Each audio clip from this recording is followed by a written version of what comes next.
Welcome to 44 on 1 with GVizzle and Tempest. Like and subscribe, and here we go. Are we going to start with Connor? Oh, Connor. We haven't spoken about Connor for a while. No, Connor's newsletter is something else. I'll pull it up, and then we can have a laugh about it, have a giggle. Where are you, Connor? Have a giggle. Yeah, a chortle. Maybe even a guffaw. Perhaps. Maybe. Perhaps a guffaw. A chance. Some raucous laughter. So then, brother, imagine this, he writes. You're about to ruin your relationship with the girl of your dreams. You've listened to all of the advice telling you to open up and be vulnerable in front of her. You think it's a good idea. Surely this many people couldn't be wrong, you think. And so you do the unthinkable. You break down in front of her. It's so hard and I'm so stressed. What happens next? She comforts you. There. They were right all along. All you've got to do is be vulnerable and she'll actually like you even more. And wait, babe, where are you going? Oh, I'm just going on a night out with the girls. Night, bye. And your relationship becomes depolarized. So many relationships end this way. A masculine, manly man fixes his problems himself. Of course, a good woman will be there to support him, but he will not burden his girl with his emotions. Let's be real. You've probably done this before if you've been in a relationship. I mean, why not? Everyone tells you to do it, to treat your woman like your buddy, and telling you to burden her with your troubles. Want to know the unfiltered facts about what will happen? You'll open up in front of her and you'll feel great. In fact, she'll even hold you and comfort you. But guess what? She will start to fuck you less. She'll enjoy it less. And when it gets extreme, she'll start thinking of another man. Gut-wrenching, isn't it? This happens because a feminine woman needs a masculine man. By opening up, you discard your masculinity and she needs to replace it. In every little interaction, you will become more feminine and she will be more dominant. She will even start to disobey you. And no one talks about this, but in my opinion, Connor's not mine, you should bottle up your emotions in front of women. I believe you should unbottle your emotions to your male best friends. And I'm not talking about some dickhead friend who smacks the back of your head. I mean a close male friend you can really open up to. There are so many problems with that. And Connor is not he had a whole book pretty much on how to fuck women, not on how to be in a healthy relationship with women. So I'm not sure if he's the best one for this assessment. But if you can't be vulnerable around your partner, you've chosen the wrong partner. Yeah. And the one thing that I don't want to go on a rant. but you're gonna.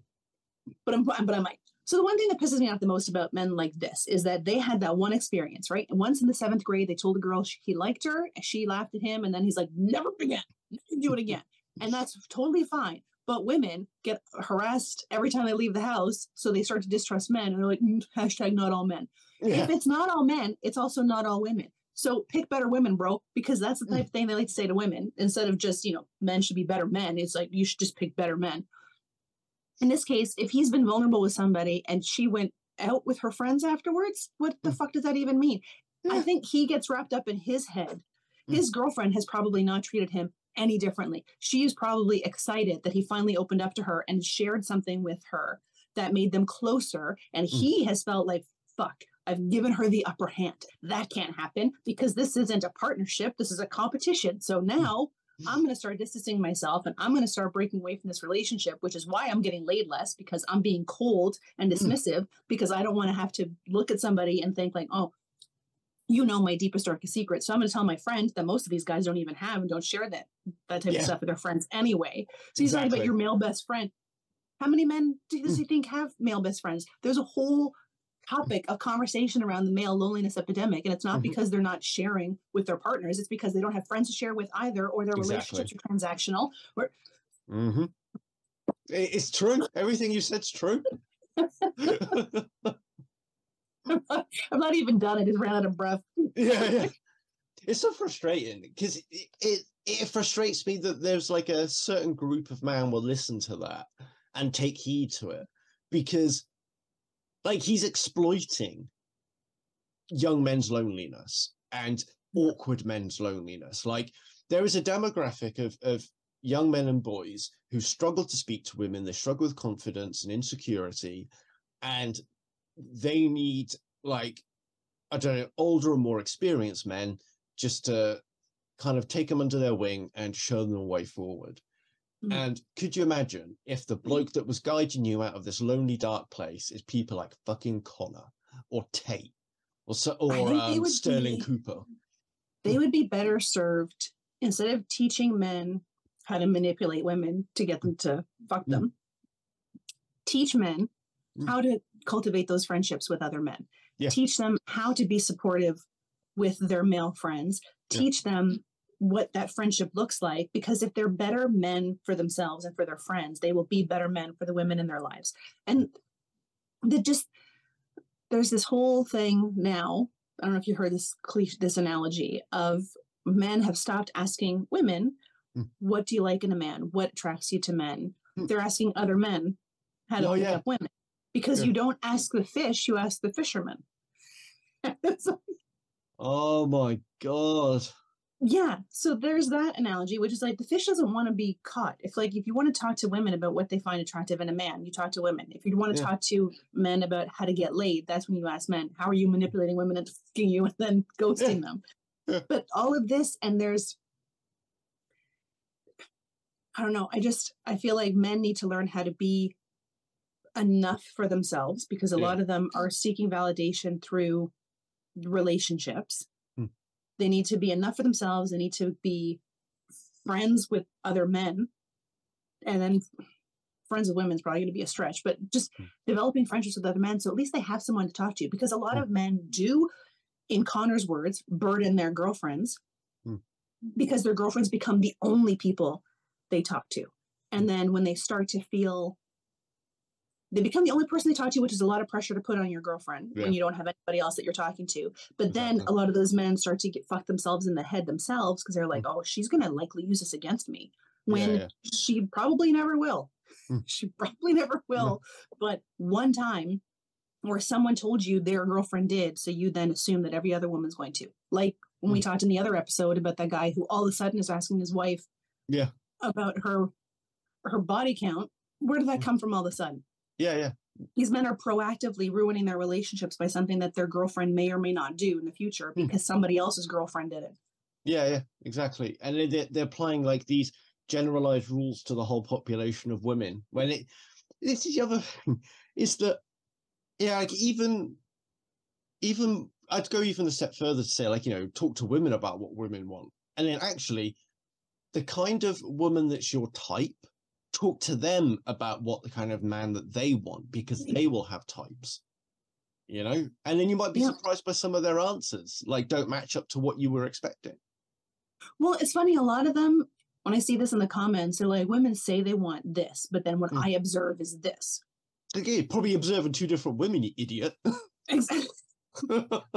Like there's this but their biggest thing is like, women say personality is important, but then I see them with guys who treat them like shit. It's like, but you're not seeing their entirety of their relationship. You're seeing that one off. What you deem shit could be something different than somebody else deems shit. You don't know. And it's like, we saw that TikTok where if narcissists were truthful, a lot of these guys tend to think that the Chads start acting shitty from the very beginning. And that's not the case. They kind of wheel you in with love bombing and all that other stuff before they start to get shitty. So you think like, oh, this isn't the person that I met, so this is probably just a temporary thing. Like they don't get that dynamic. And then when you try to call them out on that, they're like, well, pick better men. yeah dress different. There's this really stupid one list out there. It's like 28 first dates that you shouldn't take a woman on. And then it's supposedly compiled, like a bloke asked the women that he knew, like, to what their nightmare first date was. And it's like, and then said, oh, you can't please women. They're all ridiculous. They have all these high standards. Like, no, what you've done there is you've asked a bunch of different women what their nightmare first date would be. And they're probably basing it off their personal experiences of something they've been through. But if you've got a list of 28 places, you could ask 28 women and then they will come up with a different place each time. There would be a nightmare first date. Like that list means fucking nothing about women. Well, they get into these subreddits and they're all like, women, what do women think about this? And then women will give them a myriad of responses because we're not Borg. And then they're like, see, you can't please women. It's like, well, do all men like the same things? No. So why would you expect that all women like the same things? Yeah, exactly. But they do. They do think we're a hive mind. Yeah. I think it says more about the kind of women that they're going for if these are the responses that they're getting, right? So there's two types of blokes, I think, in this little sphere of men, you might say, is that half of them, at least at the minimum, half of them never approach women. And we've seen them admit that. I don't speak to women. I don't think there's any point. And then the other half are approaching entirely the wrong kind of woman and basing their experiences, they're basing it on, they're saying that all women are like that. And it's like, well, if you chase somebody who's a gold digger, then you're going to get that response, aren't you? But it doesn't mean that all women are gold diggers. It just means that that woman that you met is a gold digger. Absolutely. And there's a lot of debate around, like, a lot of men think that they could just cold approach a woman and she's going to be on board with that. The cold approach very rarely ever works, and they just don't grasp that. Like, I went through a big debate with somebody on Reddit about, like, you don't join a hiking group because you want to meet women. You join a hiking group because you want to go hiking. And if there are women there, you get to know them, you establish some sort of rapport, see that you've got something in common, then you ask them out. That's the opposite of a cold approach. You don't just walk up to a stranger and be like, you're pretty, let's go out. You know nothing about them. You know nothing about who they are. They know nothing about you. Like, we teach children not to take candy from strangers, and we teach them about stranger danger. And then when they become adults, apparently all strangers are your friends. And you're supposed to just, any guy who walks up to you in a parking lot is going to be a nice guy. Yeah. Definitely won't kill you. And then there's the other men who get so angry at women for, like, women's standards are too high and society is going to collapse if women don't lower their standards. And you also have standards. Men have standards, women have standards. Just because you don't meet the standards of the type of woman that you want, like, yeah, would I prefer, would I see, like, Tom Hardy on the street and be like, yeah, that's towards my type? Do I think I'm going to get Tom Hardy? No. Stay in your lane. But they forget that introverted women exist. They forget that unattractive women exist, because all they think is women have the power. Even an ugly woman can get laid if she wants to. But maybe she can't get a relationship, and maybe that's what she wants. Exactly. But they forget all of that. Exactly. But yeah, I would really like to know what kind of women Connor dates. I think he just dates women that are in nightclubs. I think it's that, like, just the nightclub party girl. And then he's the pickup artist guy. Yeah, all of these guys, they're going out to meet women in nightclubs or at parties, and then they think that's dating. They think that's building a relationship with somebody. And it's like, no, it's a very predefined, it's almost like a lab experiment that people go out to hook up. That's what I was going to say. Like, it kind of, I find it quite funny when they're talking about women having these high standards, because if that was true, I never would have had a girlfriend my entire life. If what they're saying women's standards are, like, as a general rule, I'd be fucking single. I'd be a virgin. Like, the only thing I've got is that I'm 6 foot. Well, and I think a lot of these guys need to get outside and actually look at couples in real life. Look at what they're like, because it's like they think unless you're a 6 foot tall Chad, you're not going to get a woman. It's like, but the 6 foot tall Chads are rare. Like, they're not. The average height of a man is what, 5'9", 5'10". So go outside and observe different couples. And then this is what I love. It's like, well, they're probably not happy and have dead bedrooms. It's like, motherfucker, you have a dead bedroom. Like, yeah, exactly. Why? Yeah. Why should talk to them? Yeah, exactly. And I think about, like, every woman that I've associated or been with in some way, like, they've all been different. Every single one. Like, there's very few similarities between them. And I just think, what are these guys like? This is what baffles me. This is what I genuinely can't get my head around this.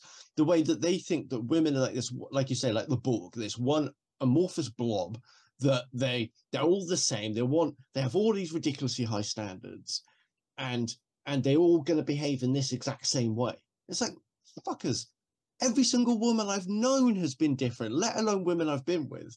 And then, like I say, and then if this thing about the high standards was true, then I'd be fucking single. I'm like, what the fuck are you guys doing that you don't understand this? It's because you're listening to cunts like Connor, and they're warping your mind. They're getting you to see a reality that doesn't really exist, and you're just fully invested in it because you're surrounded by a bunch of other misery merchants who all share your same nihilism, and it's ruining your fucking life. And you know, your life isn't, your life isn't going to get better until you realize that you're surrounded by cunts who want you to be miserable, and that they don't want the best for you. And they're so angry. Like, they're just like, don't they realize that if you have this attitude towards women or other people in general, that's going to come out in your interactions. It's not something that you can just hide. You're not that good of an actor that you can hide how you're feeling. And then they get so angry. Like, there's a ton of men who get angry at what they deem unattractive women who think they're beautiful. Like, they get so mad about it. So why? You're not going to date her anyway because you don't find her attractive. What the fuck does it matter to you if she feels that she's beautiful? How is that affecting you at all?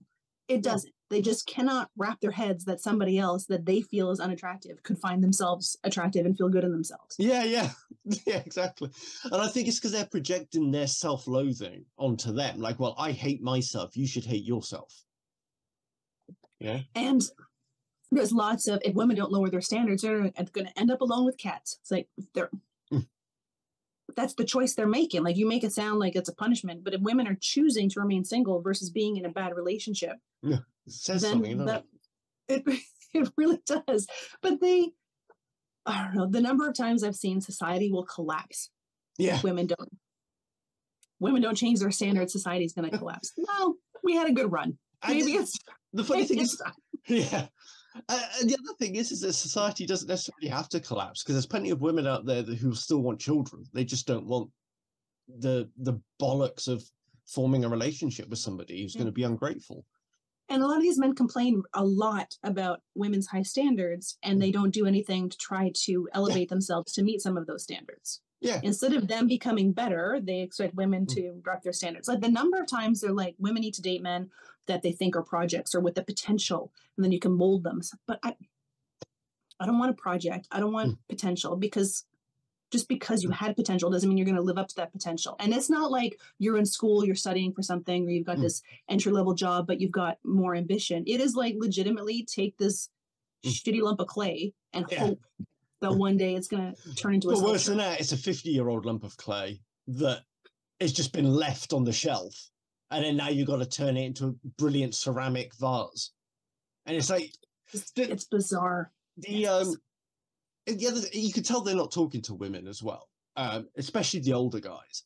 Because if you talk to any woman in her late 40s up to late 50s who is dating, right? And most of them will say the same things, which tends to revolve around men that age are single for a reason.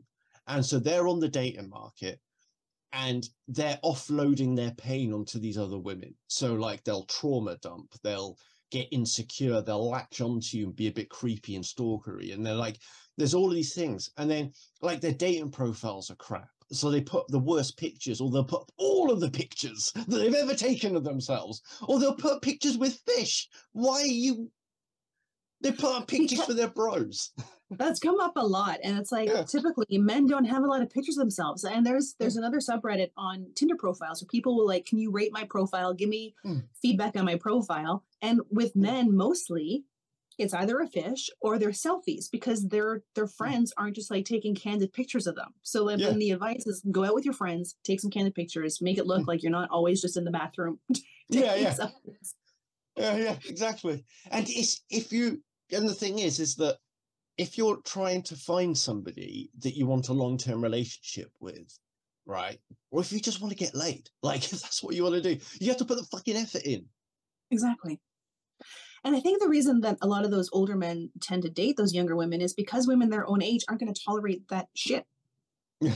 They're not going to tolerate you trauma dumping, because they got enough of their own trauma. They're old enough too. So like, a lot of these men try to get those younger women who don't have the experience, who don't know any of that stuff, so they can clomb onto them and hope that they're going to And just like, Like, I'm never give them- letting go. I'm just give them holding some on. sort of validation. And then there's a lot of, again, on the subreddits, a lot of men who think that older women who are concerned about the passport bros and these men dating younger women, they think we're jealous of these younger women, where it's like, no, we're concerned for them because we know what it was like to be 18 and have men our dad's age hitting on us. We know how uncomfortable and creepy that felt. We know that at 18, we thought we knew everything, but we were fucking idiots who didn't know anything. Exactly. So we're trying to protect those women. And the passport bros, like, yes, as much as there are women in those countries who are seeking what these men are having to offer, there's also a lot of women over there who were like, well, who the fuck do these men think they are?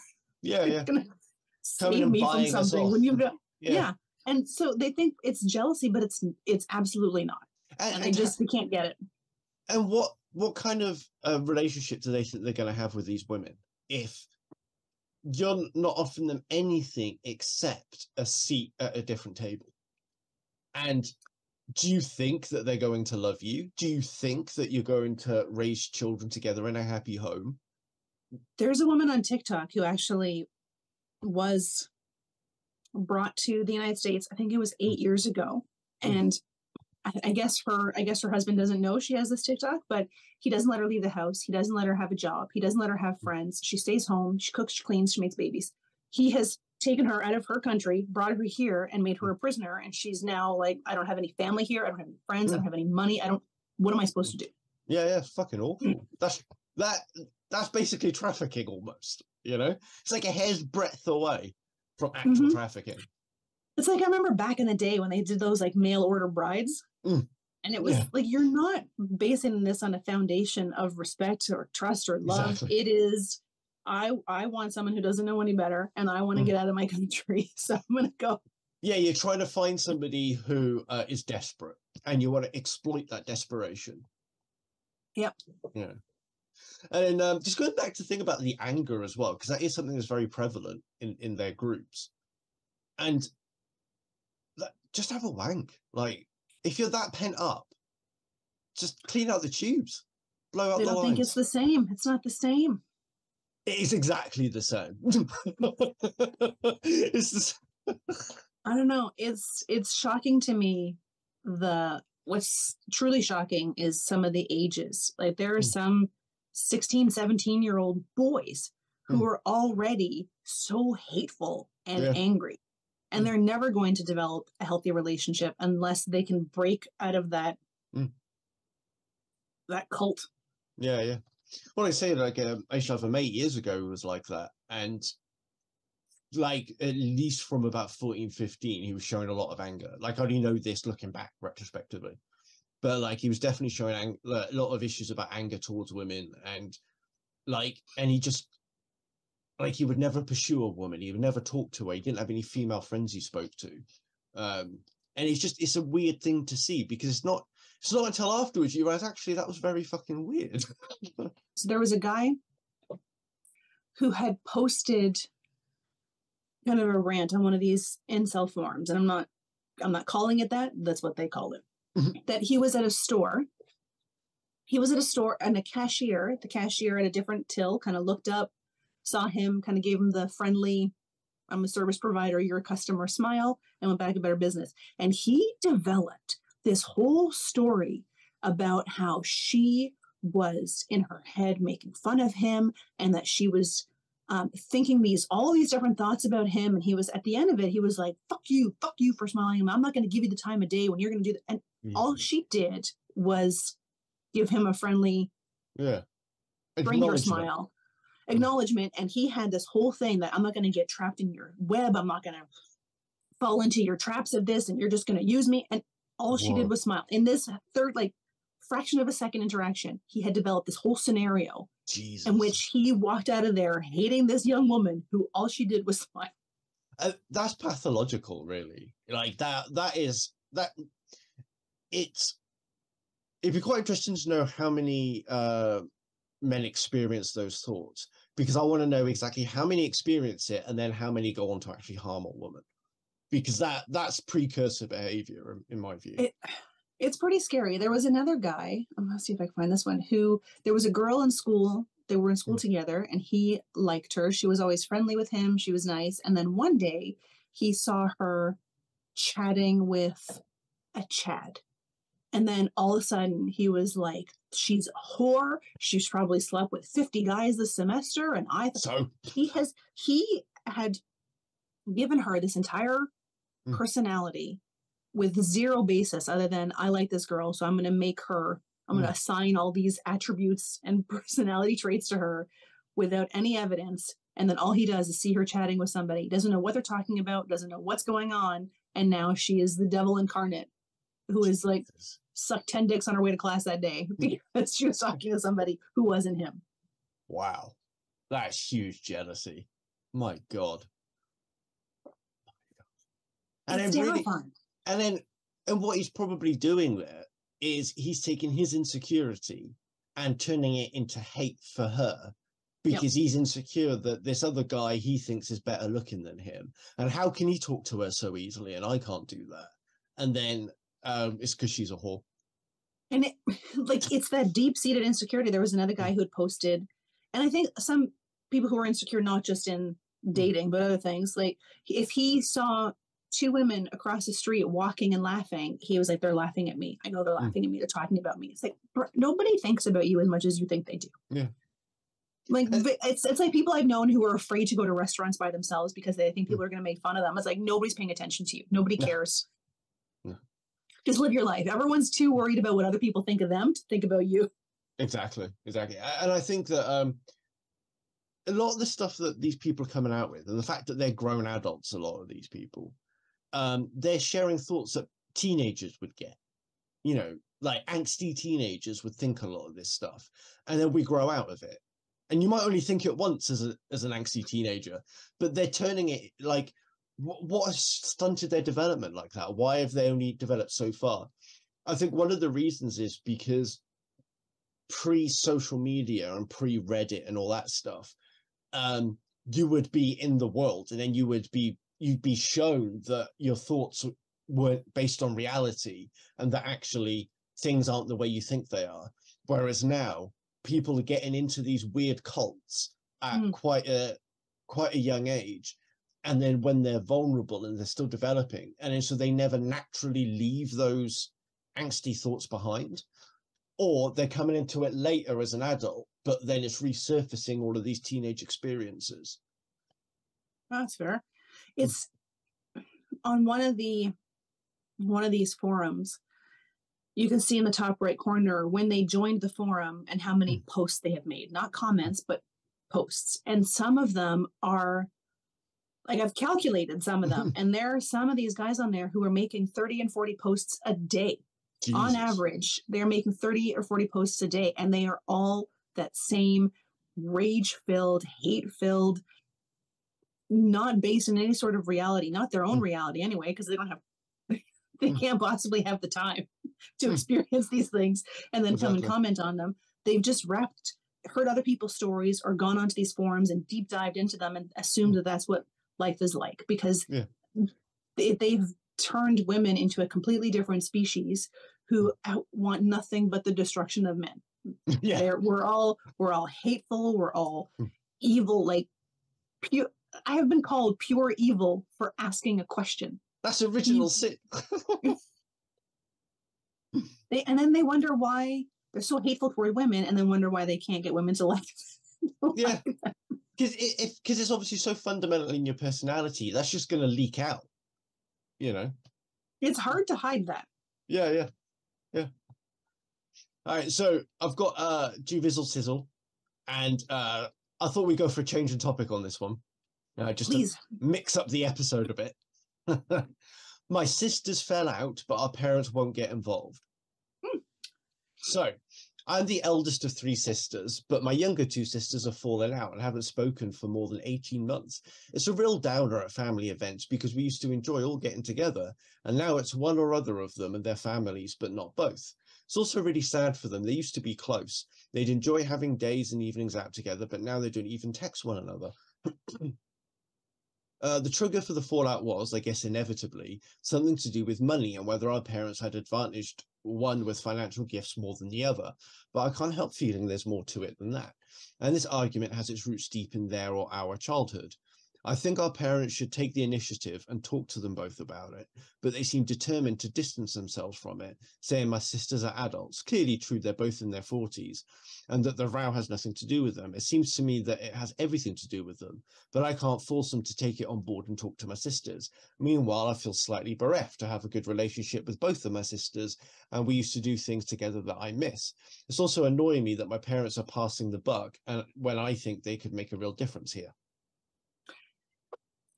Interesting. I'm kind of torn on this one, because if they were teenagers, then I would say yes, parents get involved, but they're in their 40s with their own families. It's kind of, they do have that to work through that on their own. But if the cause of the strife was related to something their parents did, then their parents should step in, but maybe they shouldn't be the ones to be like, hey, let's figure this out. Maybe it's the sisters who need to, let's talk to mom and dad and see what's going on here. Let's have a whole conversation. And maybe the eldest sister could be the catalyst that brings everybody together to have this conversation. Not that she has to be, but someone's going to have to grow up and take the reins. Yeah. But if the parents feel as though they had a part in this, they are absolving themselves of any sort of responsibility for coming to terms with it or taking any ownership of their actions being the cause of this strife between their daughters. The two daughters should also be able to try to work it out, or at least have the conversation to figure out what is the disconnect. Are there questions we need to have answered? Let's loop mom and dad into this. Like, everybody is shirking the responsibility to take ownership to fix the situation. They're all fucked up. The only normal one is the eldest sister, who's like, what's going on? I want to bring my family back together. The parents, I mean, they don't have to try to be the peacemakers, but they should be the ones to like, let's sit down as a family and figure this out. And then own any part that they had to play in it. It sounds like the parents are probably in their 70s, so they might not have much time left. And I always find it interesting and surprising when parents at that age are happy just to pass the buck. It's like you've got like 20 years max left, quite likely less than that.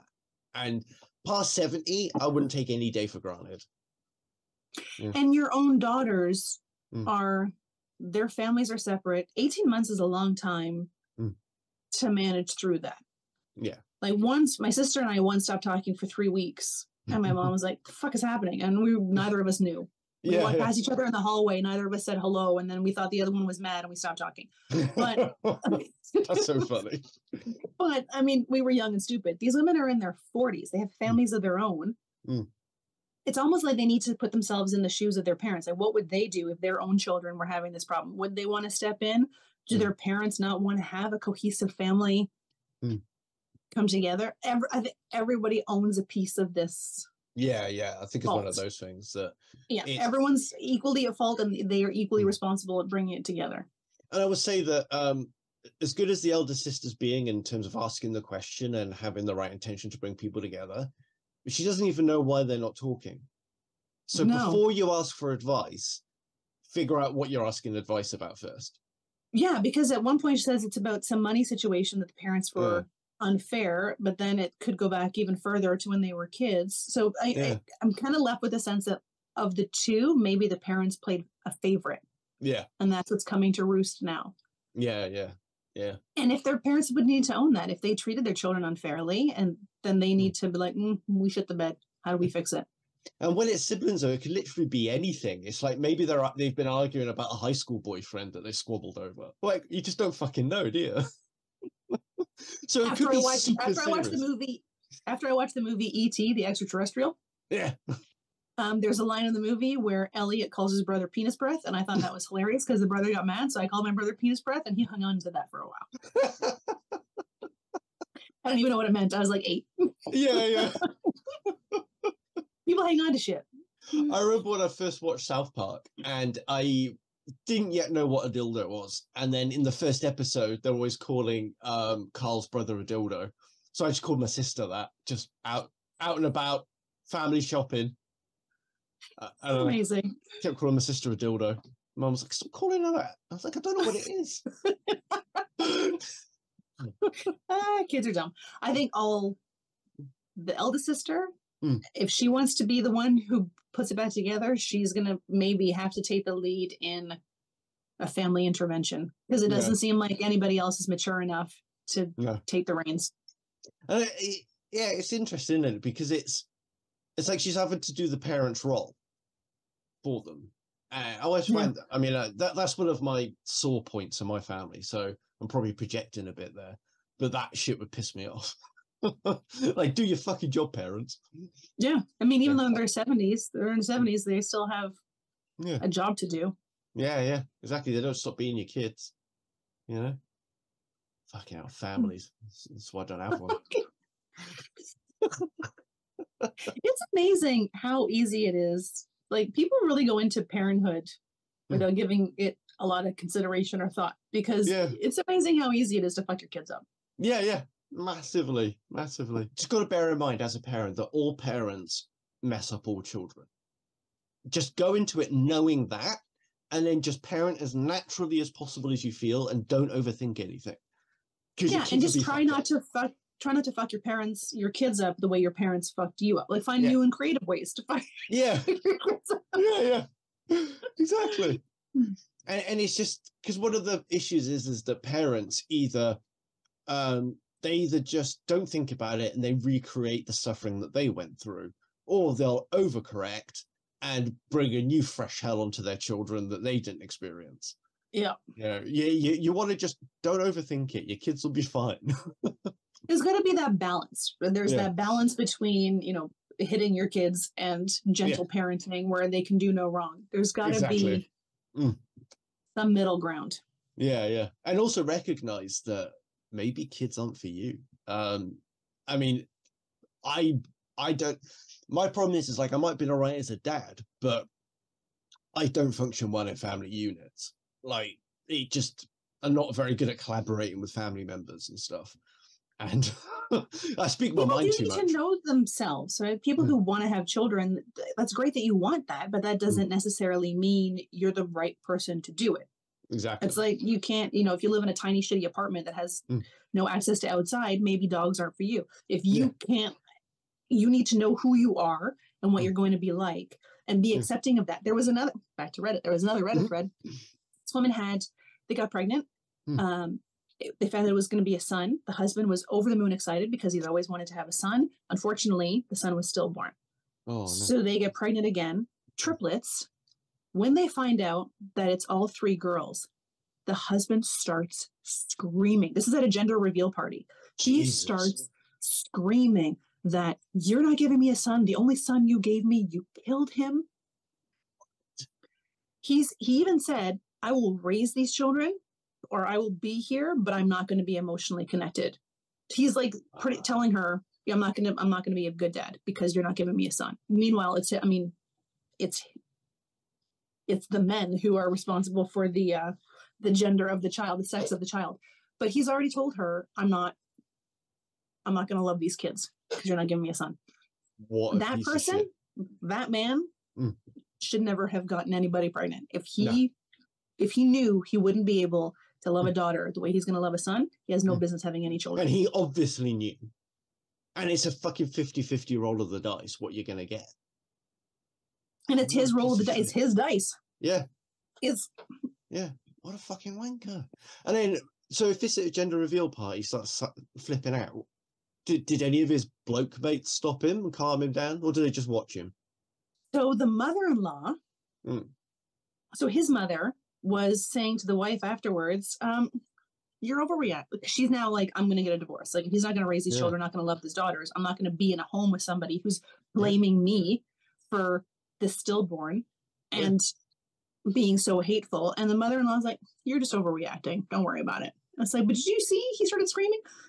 So his brother-in-law, and I think maybe his brother, like there were people there who were like, guy, you're going to love, like, this is your child. You're going to love your child. And he was still like, no. Easy. So yeah, crazy. He should not. And if you cannot love both your children, male, female, with disability, healthy, whatever, in the same way, don't have children. Yeah, totally. And the other thing is you need to take a lot of responsibility. Like I think men don't take on enough responsibility for abortions and stuff. Like they're too comfortable with freewheeling it, going bareback, and not thinking of the consequences for the woman. And that, like, they're just so happy just to roll the dice like that. Like, it boggles my mind that you don't know if she's on any birth control herself, and you're just going to go in there bareback, and then you've got a kid coming out the other end, and neither of you are prepared to be parents. And like, I feel like men don't take responsibility for that. I don't think that they think through enough what that looks like. There was another woman who had posted, they found out that her and her husband found out that their unborn child is going to have severe disabilities and will have a very short and likely very painful life. And so she wants to get an abortion, and her husband's like, no, we'll love the child for as long as we can. And she's like, but you're not the one who has to carry this child, knowing that. You're not the one who has to suffer and be in pain that this child does. Like, you're going to make her suffer just because you want to love her a little bit longer. So then she then gave an update that he agreed to, okay, I see your side of things. Let's have the abortion. They had the abortion. And then like a week later, she wakes up and there's a note on the kitchen table saying, I can't do this. And he left. Fucking child. What a prick. Just zero understanding. Completely. And they have another child. They already have a son who's like, I think 5 or 6. So he's leaving the mother and his son because narrow-minded. She chose to do what was best in this terrible situation. She chose the best option. This is one of the reasons why abortion is legal in the first place, or at least decriminalized. Apparently there's a difference between being legal, illegal, and decriminalized. So in the UK, an abortion isn't legal, but aspects of it are decriminalized so that you can have an abortion under certain circumstances. But abortions on a whole aren't legal. I'm pretty sure in Canada they're legal to a certain week. I don't know if it's 20 or 24, but after that point, I don't know if it's illegal, but doctors won't do it. No, yeah, but like there's like you have to get like 2 doctors and all this stuff. So it's kind of like, so if anybody wanted to go do an abortion, they can't. It's there's no point getting into it now because it detracts from the thing. It's just legalese crap. Let's get back to the topic at hand. The 40-year-old sisters who are feuding. What was the answer? Oh yeah, I totally got distracted. I was like, what? 4-year-old sisters? What's going on? My mind was just so down like the abortion path. So this is somebody called Philippa Perry, an agony aunt. So Philippa's answer, again, it's a long answer. I'll just read the beginning and the end. So your parents do have a point. Your siblings are adults, however, so do you, because even adults in relationship to their own parents can feel and act like children. And what children may do when parents appear to give one child more than the other is not attack the parents so much, but attack the sibling they believe to be advantaged. This sibling then counterattacks, and then we have a stalemate. Blah, blah, blah to the end. I'm putting all these hypothetical scenarios forward in case any of them resonate with you and might be useful in the conversations you may want to have with your siblings or parents. It may be that your sisters don't regret their falling out as much as you do, in which case it is going to be hard to put your world back the way you liked it. If you do talk about it, remember to use I statements and never you statements. For example, I feel sad we don't all get along like we used to. What can I do about it? And not starting anything with you should. That's interesting. Although she did say in the original question that they used to be very close and used to hang out. So that means they've either become both very petty, or the situation is bigger than this eldest sister thinks, that they would be willing to let it go. Because if they already had a strained relationship and then this happened and that broke it, that could be the final straw. But if they were close until then this is likely bigger than she thinks, or they weren't as close as she thought. Yeah, exactly. Family drama. Yeah. My dad's family had a lot of drama. Like there were a lot. He had, I think it was 5 brothers and a sister, and at certain times they didn't all, like when I was young, everybody got along, and then I think by the time I hit my early teens, there was already starting to falling out. Like we had a cottage, and right across the street was an uncle. Up the street was another uncle. And then around the block was another uncle. And the uncle right across the street and my dad feuded. They didn't speak from the time I was like 12, I could count the conversations they had on one hand. And that was only when they just happened to be in the same spot at the same time. They would be civil. But even to the point where my aunt told, because I had two cousins, roughly around the same age. I think my cousin was born a month before I was. I was actually, she stole my name. My cousin was born in October. I was born in November. And my mom had told my aunt what she was going to name me. And then when my cousin was born, my aunt named her daughter that. So then my mom was like, fuck, I gotta come up with something new. But even my aunt told her daughters, my cousins, they weren't allowed to talk to me. So the feud went all the way down. Like, I could pick them out of a lineup, but I have no idea who they are as people. But interestingly, when my dad was on his deathbed, that brother was the first one to show up at his room. Oh, wow. Wonder why? I don't know. Never asked. Curious, but never asked. You're trying to secure the place on the will right at the end.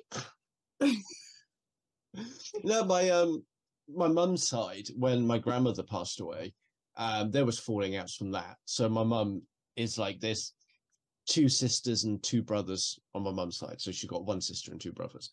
And yeah, they fell out like that as well. So like the family basically split in half. And then my mum's the youngest, and then it's like brother, sister, brother. So they got like the eldest brother.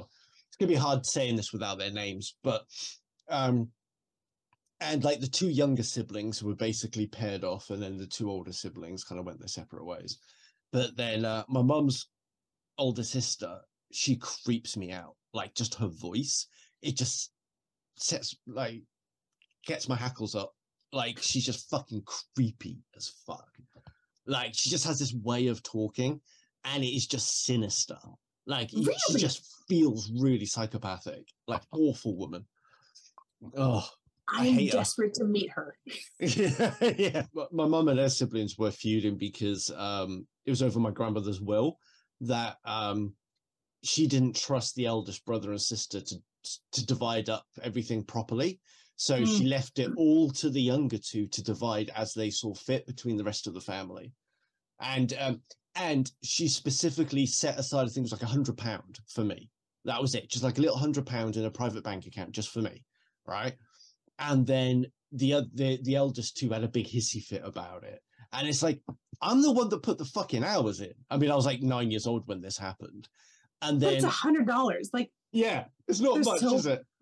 Yeah. And then they didn't speak for like 10 years. My uncle, he was so upset with the will that he took some things that my grandma had recently bought him, like in the last 6 months before she died.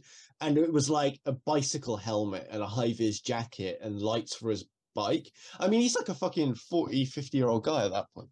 So anyway, and he just dumps it on my mum's doorstep and just leaves it there. Like, what, if she doesn't want to do that, then I don't want anything, and then stormed off. Grandmother, my mom's mom, my other grandmother, was also my godmother. From the time I was 8, she had a long gold necklace that had like medallions on it. From the time I was 8, she would be like, when I die, this is for you. So I knew that necklace was always going to be mine. My uncle's girlfriend started sniffing around this necklace.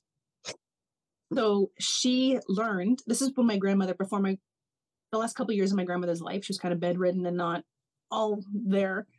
She had moments of lucidity, but before that, she was quite sharp. So she started to hear my uncle's girlfriend sniffing around the necklace. Who's getting the necklace? Why aren't you getting the necklace?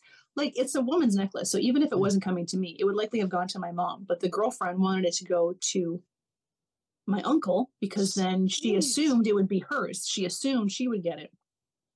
So I went over to visit my grandmother lived with my mom. So I went over to visit, and my grandmother was like, listen, she's sniffing around this necklace. I don't want there to be any stress after I'm gone. You know this is for you, so take it now. I was like, okay.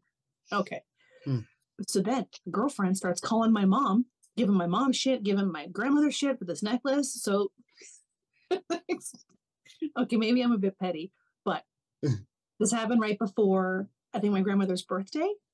So my mom because after my grandmother turned 90, my mom was like, this year's probably gonna be the last year we're gonna make a party. But then she still made it 7 more years. So for my grandmother's birthday, my mom invited my uncle and his girlfriend over, And so I wore like a navy blue shirt and the gold necklace. And it was like bright gold necklace, big medallions. I was like Flava Flav. That's how it felt. And I was sitting right across from her. And the entire time she's like eyeballing my necklace. And I'm like, At the end of the night, my brother was like, "You're a bitch." I'm like, "What?" Yeah, well, it was yours, so. Been mine since I was 8. Yeah, she hasn't got a fucking leg to stand on, bitch. And even if it went to my uncle, why would she think that it was going to go to her? Yeah, exactly. Because my uncle also has 2 daughters. Like, how she thought that this would end up with her in the first place is ridiculous. It's so weird how she got so fixated on it. Who does that? Some other person's family of a guy that you're dating. Yeah. There's lots of unhealthy relationships. What a full circle we've come back to. Yeah. I think that's quite a good, fade to black. Catch you later, fuck nuts. I got there first. Fuck face.